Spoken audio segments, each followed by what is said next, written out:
arrived, and she took part in also checking the vehicles that are passing by. And we have also heard that on the way from the airport to Mthatha, there is an accident there, but we are not sure what exactly happened. What we know is that there are no injuries reported yet, but we hear that there was a Toyota Quantum that was overtaking and then hit an oncoming traffic from Engcobo. But the minister is here. We will be talking to her about this operation that is taking place this afternoon here in Mthatha. Minister, thank you very much for your time.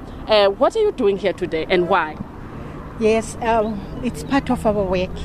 We have a plan for this festive season. We want to reduce fatalities and fatal crashes, and we therefore go to provinces to encourage them to continue doing the work, working together with our politicians, as you can see, the MEC, the mayor, but also our traffic officers, working with other departments. So it's quite a number of people that are here doing the work. We are here also because this is one of the hotspots where many accidents happen. There are taverns on the other side, there are houses on the other side. As a matter of fact, even if you don't know, when you see a tavern on the other side and you see houses on the opposite side, you must know that that must be a hotspot for accidents that affect pedestrians. So this is one other hotspot. You can see this road is quite big, and then people cross, and when that happens, when they are drunk, then they get knocked down by the cars. We are here to do that. But secondly, to encourage the Eastern Cape, because for now it is doing well. Not like there aren't fatalities in the Eastern Cape, but at least they are still below the numbers at which we were the previous year. And we are saying to them, continue doing that, if possible, ensure that nobody dies after today, because it can be done, it's possible. It's not like people need to die on our roads. We can prevent that. So we are also coming to do that. But of course, to do the activation, to ensure that we are doing it physically. It's not like we just coming here to look, but to actually do it. So we've interacted with the motorists, and we're encouraging them to wear seat belts. We're checking on their cars whether they are roadworthy, whether they have valid driving licenses. More than 1 million of drivers have not collected their driving licenses for many reasons. Others, they cannot because there are infringements and they've not paid for those infringements, and that is why they are not collecting their driving licenses, and that is why therefore checking. As a matter of fact, we can actually go to their houses and say, you have not collected your driving license. Are you driving or not driving? Because we have all the information in our innators. So it's that, and that is why we are here today. But we are anticipating the increase in terms of traffic volumes. Come today and tomorrow, people will be traveling from the Western Cape, Cape Town, to the Eastern Cape. And we are coming to say, let's just be ready for that. But something else that is happening these days is that good as we have accidents on our main route, your national roads, we also have quite a number of accidents in residential areas. People are speeding in residential areas where you expect them to drive at a very slow speed, but they are speeding in residential areas as well. So we are saying, how do we divide the resources that we have such that they are on our national routes, because we expect increase in traffic volumes, but also they are in residential areas, so that people do not just drink and drive in residential areas. Any Minister, any arrests since the start of this operation at 2, or maybe even before that, because when we got here it was still 1 and we were already at work. Any arrests so far? I think so, but I think we can actually ask them to come and give us the report, because we've not been briefed. But I can tell you now, they've already made some to pay for their notices, because they're able to check and tell a person that you are owing so much, you're supposed to pay for your infringement notice, you didn't pay now. So they are inconveniencing drivers, which is right, because if they don't pay, they do wrong things, they don't pay, then it means they will continue to do wrong things. But when we make them pay, even at this time of the year, then of course they will know that maybe they've got to avoid doing those things, and that we believe will be a deterrent measure in as far as them not committing this crime. Minister, yes, drunk driving contributes a lot in road carnage, but we also know that there is issue of stray animals, issue of the condition of the road. And when you were speaking, you said that there is a road accident taking place in residential areas and also on national roads. there is the issue of an accident that took the life of a famous singer, Mr. Dr. Ngema, and people were complaining about the condition of the road. What are your plans to ensure that the quality of the roads, especially in the Eastern Cape, because there are potholes on the roads, what are your plans? Let me start by extending our heartfelt condolences. First to the family of Ngema, to the family of the Honorable Mem Tembo in KZN, who is a member of Parliament in the National Assembly. But of course to all those that have died on our roads. To the families we say, and then of course there are many who suffered serious injuries. They are in hospitals. We wish them speedy recovery as well. In this case, specific case, indeed we agree that the road is not good. But it is not the road that is responsible for the accident. It's a careless truck driver. Even if there are still investigations, but it is a careless truck driver that is actually responsible for the accident. And there is an element, an allegation of being drunk and driving. So you've got somebody who is under the influence of alcohol driving a truck, turning on the roadway is not supposed to do that. Then of course an accident happens. As a matter of fact, more than 86% of accidents happen because of human factors, behavior, the attitude of drivers on the roads, the attitude of road users. That is responsible. The environment, which will be your weather, whether it is raining, it is misty, which of course might contribute. The engineering, which is your road, whether it is potholed or it is curved with sharp curves and so on. It only shares the remainder from 86% and above. And even if you look at the environmental factors and the engineering factors, if our attitude and behavior is that of being tolerant, we would even reduce those. Because if I'm driving on a potholed road and I'm sober-minded, I will be able to navigate through the potholed road. It's not like we should have roads being potholed, but I will be able to navigate. If I'm driving and I'm not drunk, but it is raining and it is misty, I will know that I've got to put my headlamp on and I've got to reduce the speed because I'm sober-minded. But if I'm not sober-minded, I'm drunk, then I will drive as I wish. So it might be a combination of human factor, behavior, but of course the environment, it may as well be the road itself or the engineering factors as well that play an important role. But in this case, it is a human factor that is responsible for the accident. Even with the member of Parliament there, even if we still don't have all the necessary information, but it does look like, again, it is human behavior that was responsible for the accident. As a matter of fact, many of our accidents happen because people are drunk. Young people are speeding like there is no tomorrow. People are drinking like there will not be alcohol the following day. And they do that and they get into cars and they drive. Then next thing somebody is in an accident. So you have a combination of a drunk driver and a drunk pedestrian. And that is fatal. Thank you, Minister. One last question, Minister, on the issue of potholes. Last year, there was the launch of Operation Vala Zonke. And since its beginning, we have seen SANRAL members sealing potholes.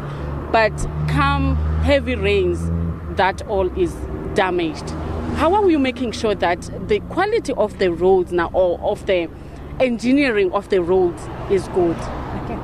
I wish I can have time where I'm invited by SABC to talk about the issue of the state of our roads, because that's a topic by itself. It's a long one. But like you have said, we did launch the Operation Vala Zonke, and working together with the provinces, we visited some other provinces. So we know exactly as to what they have and what they do not have, what they can do and what they cannot do, and where we can assist as the National Department of Transport. That's the first one. The second is when we then say to provinces, your strategic roads that lead, for instance, to heritage sites, that connect provinces to provinces, but also are provincial roads, please hand them over to SANRAL so that they can then be managed by SANRA. That is our other strategy that we're trying to use in order to assist provinces to maintain their roads. The third one are roads that get damaged by many trucks. Suddenly there is some mining and suddenly there are a number of trucks and the road is not meant to carry such number of trucks. We then have said we're going to the mining, to the private sector to say adopt those roads so that it's you who are managing those roads and maintaining those roads, because even if we like it or not, many municipalities will not have all the money that you require to maintain the roads that are damaged by heavy trucks the road that was never meant for that. Because when you construct a road, you construct it on the basis of what you anticipate will happen on that road. If you do not anticipate any trucks on the road and suddenly there are trucks, then that roads get damaged quicker. But of course, so these are the measures that we've put in place to ensure that we manage the potholes. But of course, like we always say, we don't have all the resources that we require. If we were to have the 750,000 kilometer road network in South Africa, for instance, paved, tarred, like this one, would need not anything less than 200 billion rand just for construction. But even after constructing the road, you still have to have a budget for the maintenance of the road so that it lives its life. But we are trying, and I fully agree with you to say some of the roads, remember, water and the roads are enemies. It doesn't matter the quality. If you see water on the road, tarred road, you must know that there's an enemy on that road. They are enemies.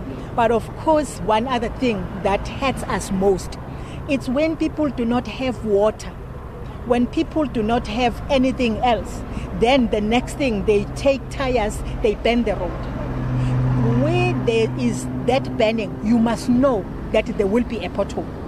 It doesn't matter the quality of the road. I was driving on another road in KZN that I know it's of high quality, but already there are potholes, and you can actually tell because there was some toying and so on, and and you can actually tell that here we're now going to have potholes. There isn't any budget for that. There isn't any budget for that road for that time because nobody planned that at that time that road will have potholes, because it's not supposed to have potholes, but it's people. And that is what we beg our people not to do. If you don't have water, then of course you can mash it, is in the constitution, it's your right. But then to damage, that is definitely not your right. Thank you very much, Minister Chikunga, Minister of Transport, saying that more than 1 million drivers have not collected their driver's licenses from their traffic department, and that she's also saying that it was human error that allegedly took the life of famous singer, songwriter and composer Dr. Mbongeni Ngema. Back to you in studio.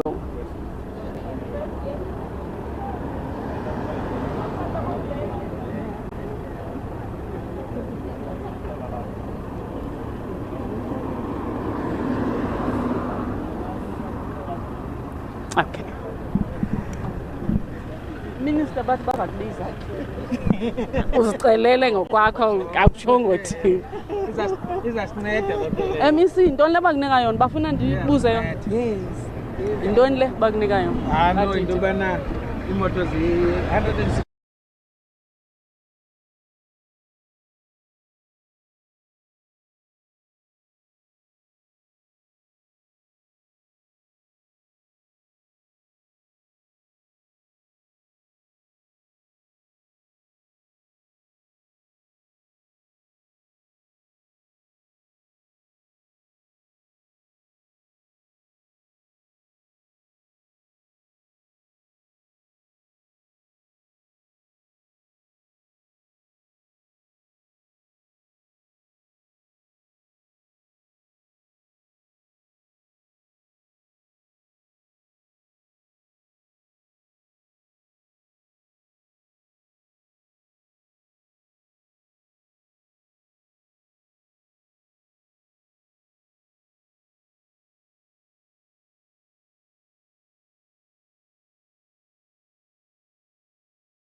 It does not call for relaxation. It calls for an intensified effort that we're going to do exactly like that going forward. And I'm glad that this operation has been effective. We are the rival of the National Traffic Police. Mthatha is no longer the same. And the people are already saying, I was saying to the minister, people are already saying this task team must remain here. You know the kind of behavior that you get here in town. So we're going to intensify already. We have stopped about 169 vehicles already, and we have effected 2 arrests for drunken driving. We have issued about 41 summons, and there are other warrants of arrests that we have managed to pick up. And already we have collected the municipality through their past year. They have collected the revenue of not less than 19,000 already for people that have not been paying their fines. So far so good. But the message is one, which the minister has underlined, that drunken driving and law breaking on the roads will not be tolerated. You have passed your license, nothing you can do and claim not to have known.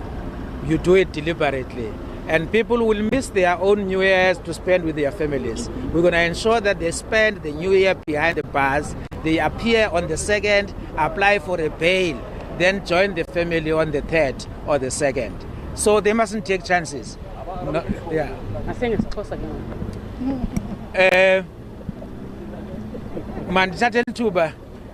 Mthatha elithuba ngeze kumazwi kaMphathiswa uvakaliswa amazwi wethu ovelwano kwintsapho ezilahlekelwe imiphefumulo kwezi ntsuku zingama-27 iqalile le season sikuyo apha nantsapho ke zithe zonzakala esesibhedlele sibanqonelela ubana baphile ngokukhawuleza.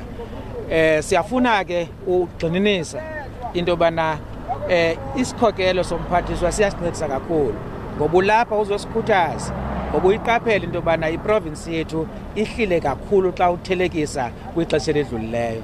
Kodwa sithi loo nto ayithi makubhiyozwe kuba ubomi bomntu ngamnye kubalulekile, asifuni kubhubhe bakho.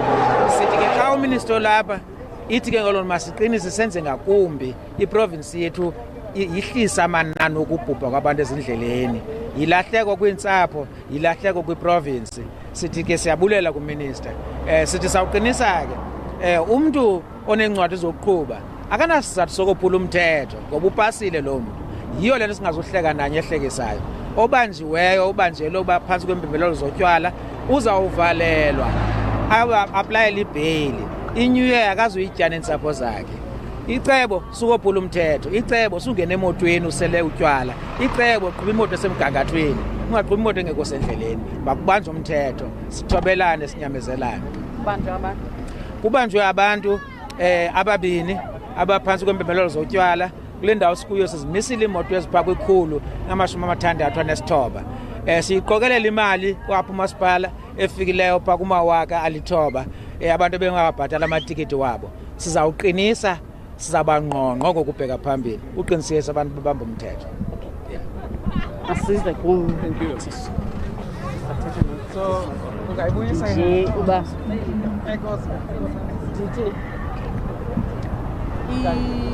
injongo yale Okay.